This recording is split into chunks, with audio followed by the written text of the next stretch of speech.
Hello and welcome to Hops and Bros. This week, we're taking a look at Hell. For an open window on a crappy world, Max and Chris from Ups and Brews. Ups and Brews. Welcome to Ups and Brews.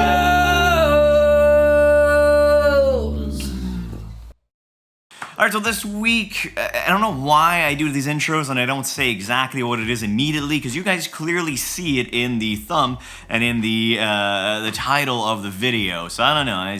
Anyways, still do it. I'm still going to keep doing it.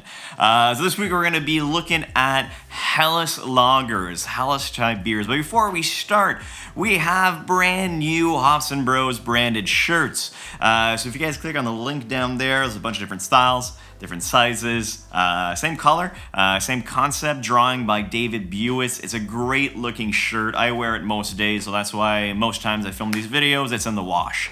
Anyways, new shirt, really awesome. Check it out. Link is in the description below. Now, Chris, what's the history behind this? It's kind of awesome German-style lager, HELLES lager from the south part of Germany. So where is it from? What does it do?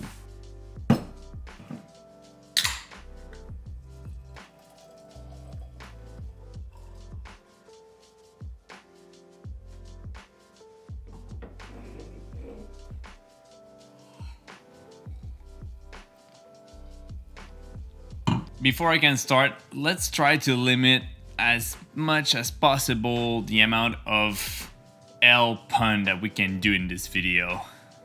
I'll try to do my best. So, HELLES lagers from the south part of Germany, more precisely Munich, pronounced HELLES. HELLES.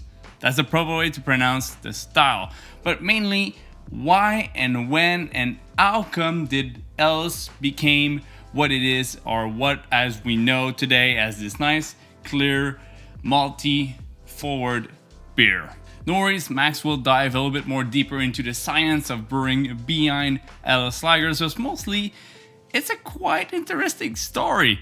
Like all good little fights in history, HELLES lager comes from the invention of the Czech Pilsner. And yes, back in the days, it took Europe by storm. The beer was trending everywhere. Weird, it reminds me of a trend right now that's kind of like sweeping everything. What the hell?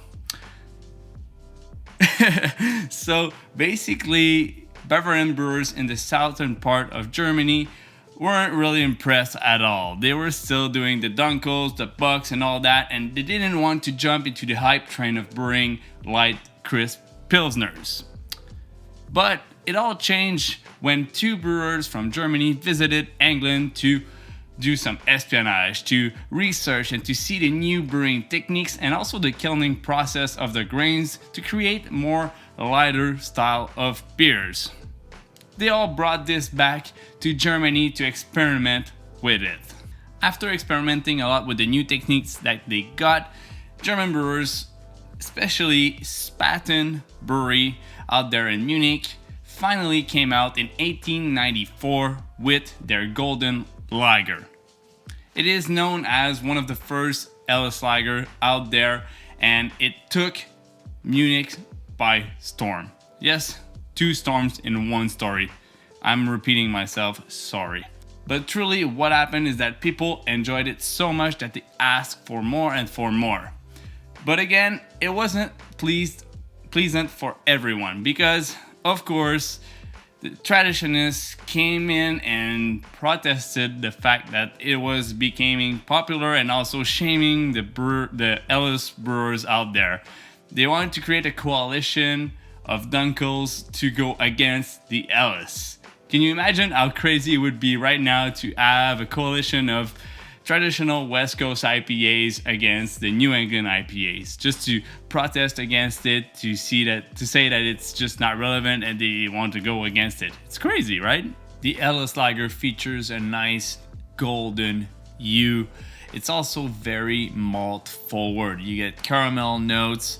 hints of dryness, but also it has nice sweetness to it, which is not something you used to see in Pilsners or Czech Pilsners. Also, the hop character is a lot subdued, or a bit more subdued than what you see in Czech Pilsners or classic German Pilsners.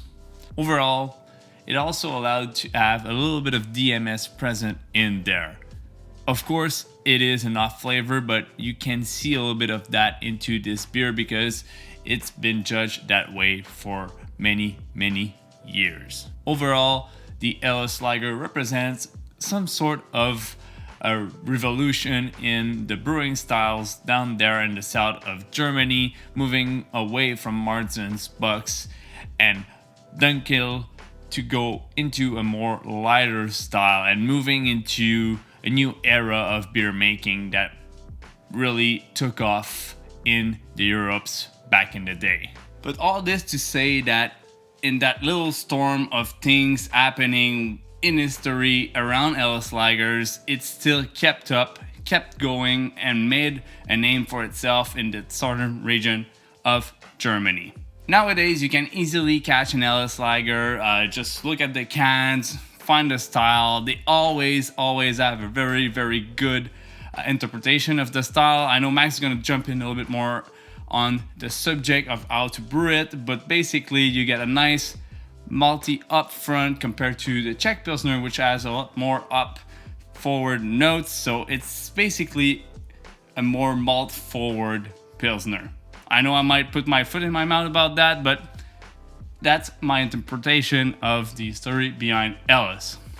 But Max, seriously, what do you think about that? All right, so let's talk brewing. Now, these HELLES type beers are pretty cool, pretty fun to brew. Lagers in general, especially for homebrewers, are kind of a challenge, mostly in fermentation temperature. So as Chris was mentioning, historically in Germany, it was ales before lagers, and then slowly but surely they changed popularity more towards the lager style beers. There's a couple factors towards that. First off, kilning methods. So they were able to actually not roast, but lightly kiln grain to a much lighter color, where before they had to, it was almost all smoked malts, because it would always have to have that flame underneath, and it would burn those grains a little more. With the new kilning processes, you could have a lighter grain that still packed a lot of flavor in it. So there's that. The second thing is also glassware. So glassware went from being, pewter, horns, wood, to being glass. Glass got way more available for a broader public. So people started looking at their beers a lot more, and that murky brown liquid from before was not quite as sexy, as attractive as your golden light Pilsners, lagers, and other beers like that. So they went from top fermentation to bottom fermentation pretty fast in those years. The reason why bottom fermentation kind of won in the end is exactly that. So because you're fermenting colder and because you're cold crashing your beer, there's a lot of that yeast that goes out of solution. So you have a clear process. Add a little filtration to that and it should be crystal clear in your crystal glass. I mean, not crystal, but anyways, you know what I mean.